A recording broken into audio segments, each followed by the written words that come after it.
Budget ಇದೆ sir, ರಾಜ್ಯಕ್ಕೆ ನಿರೀಕ್ಷೆಗಳೇನು, especially ಮೈಸೂರಿಗೆ ನಿರೀಕ್ಷೆಗಳೇನು? ಎಲ್ಲ ನೀವು ಇವತ್ತು ಏನು ಆರ್ಥಿಕ ಸಮೀಕ್ಷೆ ಬರೋ ವರ್ಷದ್ದು ಈಗಾಗಲೇ ಬಿಡುಗಡೆ ಆಗಿದೆ. ಅದನ್ನು ದಯವಿಟ್ಟು ಎಲ್ಲರೂ ಒಂದು ಸ್ವಲ್ಪ ಗಮನಿಸಬೇಕಾಗಿದೆ. ಅದು ಸಂಕ್ಷಿಪ್ತದಲ್ಲೂ ಕೂಡ ಒಂದು ದಾಖಲೆಯನ್ನು ತಂದಿದ್ದಾರೆ, ಎಲ್ಲರೂ ಓದಬಹುದು.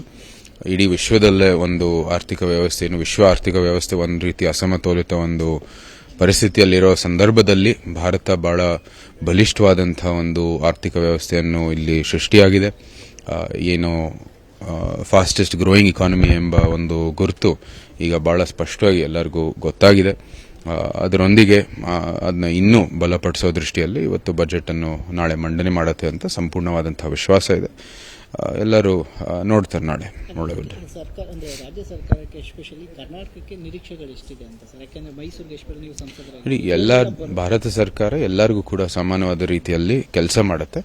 ನಾವೆಲ್ಲರೂ ಮತ್ತೆ ರಾಜ್ಯ ಸರ್ಕಾರ ಕೂಡ ಒಂದು ರೀತಿ ಕೇಂದ್ರದಲ್ಲಿ ಏನೇನು ಒಳ್ಳೆ ಯೋಜನೆಗಳಿದೆ ಸರಿಯಾದ ರೀತಿಯಲ್ಲಿ ಅದು ಪ್ರಾಜೆಕ್ಟ್ಗಳು ಕೊಟ್ಟು ಅದನ್ನ ಕೆಲಸಗಳು ಮಾಡಿಸ್ಕೊಳ್ಳುವಂಥದ್ದು ಹೊಣೆ ಇದೆ.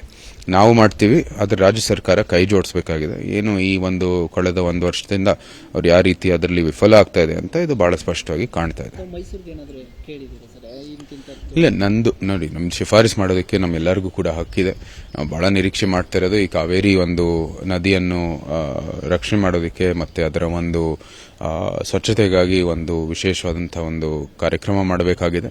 ಆ ನಿಟ್ಟಿನಲ್ಲಿ ಎಲ್ಲ ನದಿಗಳು, ಬರೀ ಕಾವೇರಿ ಅಂತಲ್ಲ, ಎಲ್ಲ ನದಿಗಳ ರಕ್ಷಣೆಗಾಗಿ ನಾವು ಒಂದು ಒಳ್ಳೆಯ ಕಾರ್ಯಕ್ರಮ ಮಾಡಬೇಕಾಗಿದೆ.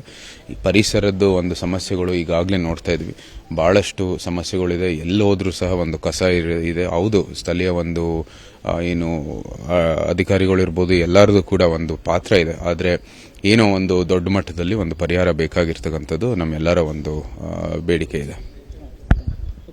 390 ಕೋಟಿಯಷ್ಟು ಡ್ರಗ್ ಮಾಡಿದ್ದಾರೆ. ಮೊನ್ನೆ ಡೆಲ್ಲಿ ಪೊಲೀಸರು ರೈಡ್ ಮಾಡಿದ್ದಾರೆ. ಏನಾಗ್ತಿದೆ ಮೈಸೂರು? ಇದು ನಿರ್ದಿಷ್ಟವಾಗಿ ಈ ಪ್ರಕರಣದಲ್ಲಿ ಅದ ಒಂದು ಮಾದಕ ವಸ್ತುಗಳು ಸಿಕ್ಕಿಲ್ಲ ಅಂತ ಒಂದು ವರದಿ ಬಂದಿದೆ. ಆದರೂ ಸಹ ಎಲ್ಲ ಏನು ಈ ಡ್ರಗ್ಸ್ಗಳು ಸಂಬಂಧಪಟ್ಟಿರ್ತಕ್ಕಂಥದ್ದು ಮೈಸೂರಿಗೆ ಎಲ್ಲರೂ ಬಂದು ಹುಡುಕ್ತಾ ಇದ್ದಾರೆ ಅಂದ್ರೆ, ಪತ್ತೆ ಮಾಡ್ತಾ ಇದ್ದಾರೆ ಅಂದ್ರೆ, ಇಲ್ಲೇ ಬಂದು ತಮ್ಮ ತನಿಖೆ ಮಾಡಬೇಕು ಅಂದ್ರೆ ಇಲ್ಲಿ ಮೈಸೂರಿನಲ್ಲಿ ಏನೋ ಈ ಡ್ರಗ್ಸ್ ಉತ್ಪಾದನೆ ಮಾಡೋದಕ್ಕೆ ಏನೋ ಒಂದು ವ್ಯವಸ್ಥೆ ಬಂದಿದೆ, ಯಾವುದೋ ಒಂದು ಮಾಫಿಯಾ ಒಂದು ವ್ಯವಸ್ಥೆ ಇರಬೇಕು ಅಂತ ಇವತ್ತು ಬಹಳ ಸ್ಪಷ್ಟವಾಗಿ ಕಾಣ್ತಾ ಇದೆ. ಆ ನಿಟ್ಟಿನಲ್ಲಿ ಇಲ್ಲಿ ಸ್ಥಳೀಯ ಒಂದು ಪೊಲೀಸ್ ಅಧಿಕಾರಿಗಳಿರ್ಬೋದು, ರಾಜ್ಯದ ಒಂದು ಕಾನೂನು ಮತ್ತು ಸುವ್ಯವಸ್ಥೆ ದೃಷ್ಟಿಯಲ್ಲಿ ನಾವು ಒಂದು ಒಳ್ಳೆ ತನಿಖೆ ಮಾಡಬೇಕಾಗಿದೆ. ಮತ್ತೆ ಈ ಏನು ಇಲ್ಲಿ ಕೇಂದ್ರಕ್ಕೂ ಕೂಡ ಒಂದು ವಿನಂತಿ ಮಾಡಿಕೊಂಡು ಒಂದು ಒಳ್ಳೆ ಡ್ರಗ್ಸ್ ಆಂಟಿ ಡ್ರಗ್ಸ್ ಯೂನಿಟ್ ಅನ್ನು ಕೂಡ ಎಸ್ಟಾಬ್ಲಿಷ್ ಮಾಡಿ ಇಲ್ಲಿ ಸಂಪೂರ್ಣವಾಗಿ ನಮ್ಮ ಮೈಸೂರು ನಗರ ಇರಬಹುದು, ಸುತ್ತಮುತ್ತ ಗ್ರಾಮಗಳು ಅಥವಾ ಏನು ವ್ಯವಸ್ಥೆ ಇದೆ, ಎಲ್ಲಿಂದ ಅವರು ಉತ್ಪಾದಿಸ್ತಾ ಇದ್ದಾರೆ ಅಥವಾ ಮೂವ್ಮೆಂಟ್ ಇದೆ, ಅದೆಲ್ಲನೂ ಕೂಡ ಪತ್ತೆ ಮಾಡಿ ಸಂಪೂರ್ಣವಾಗಿ ಇಲ್ಲಿಂದ ಅದನ್ನ ತೆಗೆದಾಕಬೇಕು ಅಂತ ನಮ್ಮ ಸ್ಪಷ್ಟವಾದಂತಹ ನಮ್ಮ ಎಲ್ಲ ಸ್ಪಷ್ಟವಾಗಿ ಕಾಣ್ತಾ ಇದೆ. ಅದು ನಮ್ಮ ಪೊಲೀಸಲ್ಲಿ ಯಾವುದೇ ರೀತಿಯ ಕೊರತೆ ಇಲ್ಲ. ಅವರಿಗೆ ಸರ್ಕಾರ ಸಂಪೂರ್ಣವಾದಂತಹ ಸ್ವಾತಂತ್ರ್ಯ ಕೊಡಬೇಕಾಗಿದೆ. ನೀವು ಕೆಲಸ ಮಾಡಿ, ಮತ್ತೆ ಇದಕ್ಕೂ ಕೂಡ ನಿರ್ದೇಶನವನ್ನು ಕೊಡಬೇಕಾಗಿದೆ. ಇದು ಇಂಥ ಒಂದು ಘಟನೆಗಳು ಇದ್ರೆ ನಾವು ಯಾವುದೇ ರೀತಿ ಇದನ್ನ ಟಾಲರೇಟ್ ಮಾಡಲ್ಲ ಅಂತ ಸ್ಪಷ್ಟವಾದಂತಹ ಒಂದು ನಿರ್ದೇಶನವನ್ನು ಕೊಡಬೇಕಾಗಿದೆ.